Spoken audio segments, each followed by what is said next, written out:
আম্মু, তোমার বাসায় একা একা লাগে না? কেন? না মানে আব্বু তো কাজে বিজি থাকে, তাই ভাবলাম তোমার কোনো সঙ্গী যদি হতো। হ্যাঁ, একটু তো একা লাগে। হ্যাঁ, তো বাসায় নতুন মেহমান আনলে ভালো হয়, কি বলো? হ, আচ্ছা ঠিক আছে, তোর আব্বুকে বলে নতুন কাজের লোক রাখবো। আরে কাজের লোক না, ধুর। তাইলে আবার কি? মানে কাউকে আপন করে আনতে আর কি। কি কস?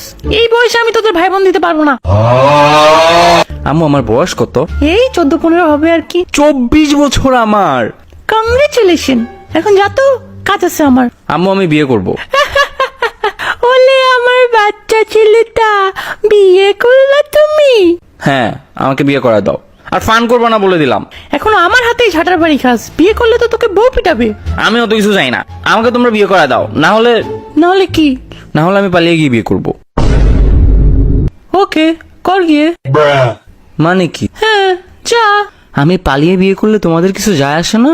ও হে আমার পুত্র, এই ভুবনে কোনো কিছুই অসম্ভব না, কিন্তু তুমি মেয়ে পটিয়ে ভেগে যাওয়া, এটা অসম্ভবের চেয়ে অসম্ভব। বেডা মানুষ মেয়েদের মন বুঝে যাবে, কিন্তু তুই কখনো মেয়ে পাবি না। দুনিয়া উল্টা ঘুরলেও, সূর্য পশ্চিমে উঠলেও, আওয়ামী লীগ কামব্যাক করলেও তুই কখনো মেয়ে পটাতে পারবি না।